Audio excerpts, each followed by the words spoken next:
Welcome back to Chill with B and C. I'm B. I'm C. Let's chill. That was crazy. What? Do you have a movie right now on the top of your head that made you do that? Yes. I do. Right off the top of my head. Okay, on the count of three, we're gonna say it. Right, ready? Ready? Hold up. This is not like we did not plan this out. This is one of my all-time favorite movies. I don't think it's gonna be the same, but no, I hope not. 1, 2, 3. A Quiet Place. That movie was good too, though. That one was good. Such a why did Quiet Place make you go like? Because it had a lot of like jump one, like you know, like. So first things first. First of all, so I don't know if you guys know, but A Quiet Place, right? So I'm talking about the first one. I don't think the second one hasn't come out. Yeah, if you haven't, no, if you haven't seen it, skip forward or just don't watch it. I'm about to have a spoiler. So so for A Quiet Place. So personally, when I right before the movie had went into theaters, I had found out like a week before that because I like scary movies, so I knew that it was coming out and I definitely was gonna go watch it regardless. But I had found out like a week before the movie had came out that the main character, the main people in the movie are married.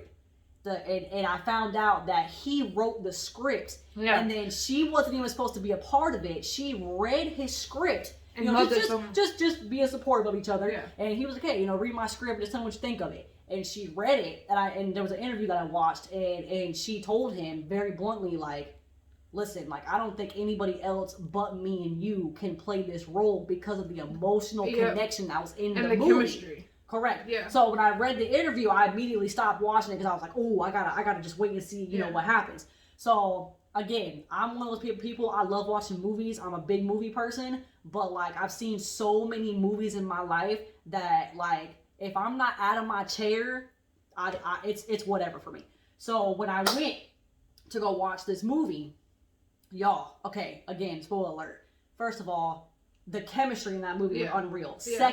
Second of all, the storyline was so interesting to me because it was scary, but then it was also like an actual of what their lives actually are and the survival. Yeah. And then like, I'm sorry, when she gave birth to that baby and quietly, are you freaking kidding me? I thought stepping on the nail was bad. She did, yeah. So it was like, the whole thing, I was like, oh my gosh, stepping on a nail, like she's gonna die. You know, like in my mind, I'm like, oh my god, she's gonna scream. Like it's gonna be a whole thing. Like, are you freaking kidding me? Especially because like childbirth, even though more painful than stepping on a nail, you're expecting correct. It. So stepping on a nail, and then it was like, okay, we bleeding everywhere. Let's just just carry on about the day. But it was like everything that led up, like just. Oh my goodness. And then it was like when she, whenever she was about to give birth and when she, that was the whole reason why she cut or stepped on the nail is because she was going down the stairs to turn on the emergency light. So if you know in the movie, they can't talk, obviously, because there's monsters. So they have a light system where if something's happening, they turn the light switch on. And if there's, if their family or the husband's away from the mom, they see the red lights and they know, oh my God, something's going on. So obviously she was in labor. Obviously she was going downstairs to turn the light switch on, got to the light switch, did not get killed, did not scream when she stepped on the nail, and the monster, as you know, is right in her face. And then she obviously gets back upstairs, goes in the bathroom.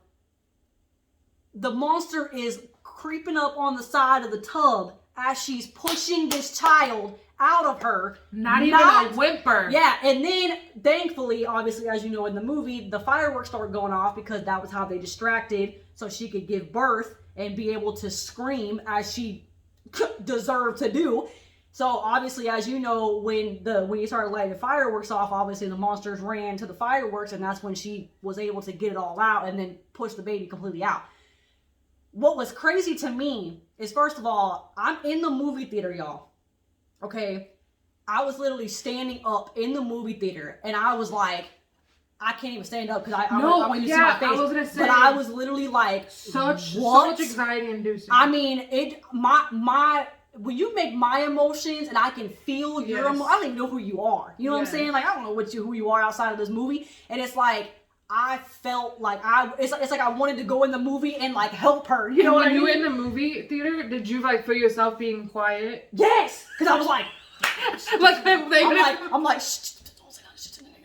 Like I was literally tripping. Yeah. And then I remember like as like it just kept going. Like it was like she gave birth and I'm like, okay, like I literally sat back in my seat and I'm like, okay, whatever, you know, it's about to be, oh no. It was like, oh no, we gotta, you know, and then it continued on and then her, you know, her kids, and then obviously, you know, what happened to the little boy.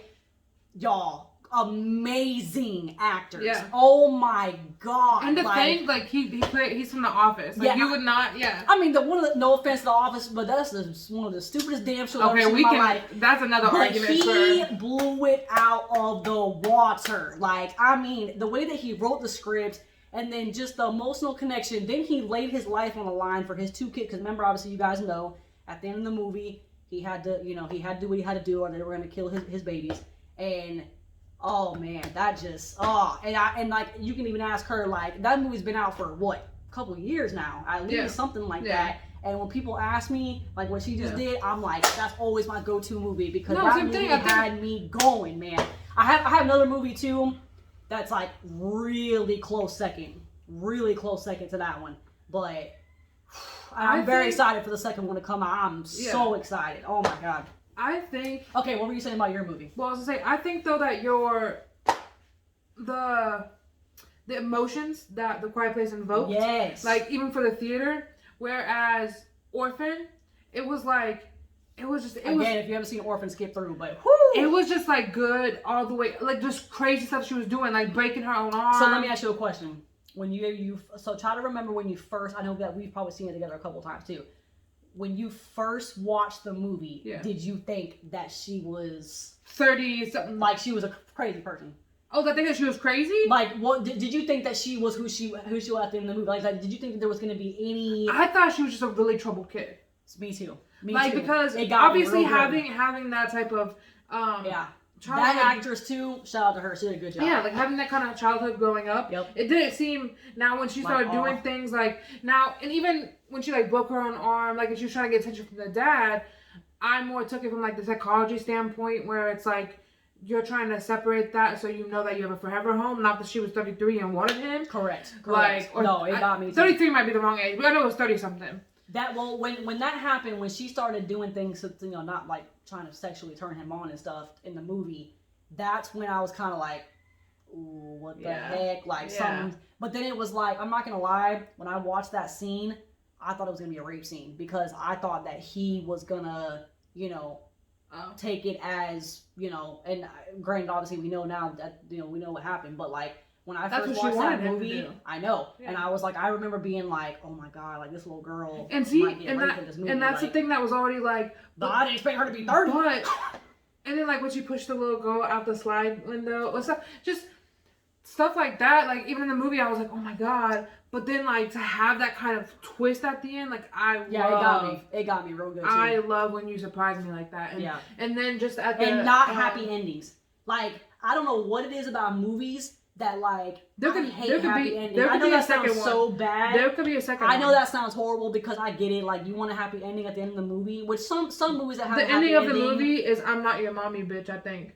Yeah, but like what's crazy is like even The Quiet Place too. Like granted, it was a happy ending because obviously she made it through the birth, whatever. But their baby, you know, their son obviously, you know, passed away. So that was like, and that's real life. Like that's to me is real, because I'm like, granted, you have happy endings most of the time in your life. Don't get me wrong, but like you always have a happy ending. Trials and tribulations. Correct. Yeah. So it's like it wasn't like, oh, I'm so happy for them. They had this beautiful family. Like no, this poor woman lost her damn kid. Like you know what I'm saying.